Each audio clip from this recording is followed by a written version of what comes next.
mwenyewe anataka wewe umuulize. Swali linakuja, wewe huwa unamuuliza nani? Yaani chochote ambacho kinahitaji majibu kwenye maisha yako, wewe unamuuliza nani? Na ni nani huwa anakupaga majibu? Huyo anayekupa majibu amechukua nafasi ya Mungu kwenye maisha yako, kwa sababu Mungu ndiye amesema niulize. Kwa hiyo kuna yule best yako ambao jambo lolote likikwama lazima umcheki yeye kwanza. Nataka nikupe taarifa kwa yule best amekuwa ni Mungu kwao.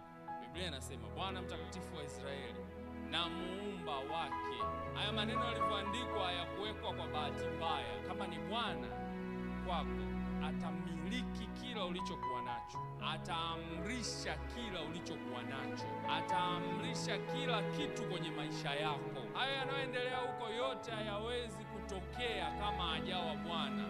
Na hawi Bwana kwa maneno, anakuwa Bwana kwa vitendo. Kwa jinsi unavyoishi ushirikiano wako wewe, ushirika wako na Mungu, je, Mungu ni Bwana wako? Ili awe Bwana lazima awe anakumiliki wewe kabla hajamiliki chochote ulichonacho.